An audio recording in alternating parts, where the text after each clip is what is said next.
Hello friends, இந்த கிளைமேட்டுக்கு இந்த மாதிரி ரசம் வச்சு சாப்பிட்டு பாருங்கள். அட்டகாசமாக இருக்கும். டெய்லி உங்களோட மதியானம் லஞ்சில் கண்டிப்பாக ரசம் ஆட் பண்ணிக்கணும். அதுவும் வெற்றிலை ரசம் ரொம்பவே இந்த கிளைமேட்டுக்கு நல்லாயிருக்கும்.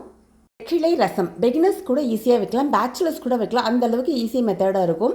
இதுக்கு வெத்தலை ரசம் பார்த்திங்கன்னா ஒரு 15 போல் வெத்தலையை வாஷ் பண்ணிவிட்டு பொடியாக நறுக்கிக்கலாம். 10 பால் பூண்டை தட்டி எடுத்துக்கலாம். ஒரே ஒரு நாட்டு தக்காளி நல்லா தூக்கலாக நெய் விட்டு தாளிச்சிக்கலாம். ஃபஸ்ட்டு தாளிப்பு முடிஞ்சதுக்கப்புறமே நம்ம வெட்டி வச்சுருக்கக்கூடிய அந்த வெற்றிலை, தக்காளி, பூண்டு, தட்டி வச்சுருக்கக்கூடிய பூண்டு இது எல்லாத்தையும் சேர்த்து ஒரு வதக்கிக்கலாம்.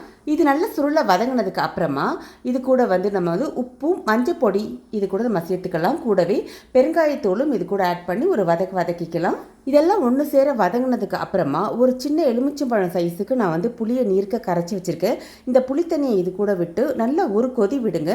ஏன்னா அந்த வெற்றிலையோட சாரமெல்லாம் அதில் இறங்கணும். கண்டிப்பாக ஒரு கொதி விடுங்க. ஒரு கொதி விட்டதுக்கு அப்புறமா வேக வச்சுருக்கக்கூடிய துவரம் பருப்பு தண்ணி மட்டும் நான் இது கூட ஆட் பண்ணிக்கிறேன். இது கூடவே 1 டேபிள் ஸ்பூன் பக்கம் வறுத்து அரைச்ச ரசப்பொடி இது கூட ஆட் பண்ணியிருக்கேன். இது கூடவே ஒரு சின்ன டீஸ்பூன் அளவுக்கு நாட்டு சக்கரை வேணும்னா ஆட் பண்ணிக்கோங்க, இல்லைனா ஸ்கிப் பண்ணிக்கலாம். இதெல்லாம் ஒன்று சேர ஒரு நுரைச்சி வரணும். இதுக்கப்புறம் கண்டிப்பாக கொதிக்கக்கூடாது ரசம். இதெல்லாம் ஒன்று சேர நுரைச்சி வந்ததுக்கப்புறமா அடுப்பை ஆஃப் பண்ணிவிட்டு கொஞ்சமாக பச்சை தண்ணி விட்டு வெள்ளை வைக்கலாம். அவ்வளோதான் நம்மளோட அருமையான வெற்றிலை ரசம் ரெடி.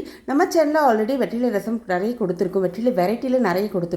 அதில் இது ஈஸி மெத்தடில் சொல்லியிருக்கேன். தேங்க்ஸ் ஃபார் வாட்சிங்.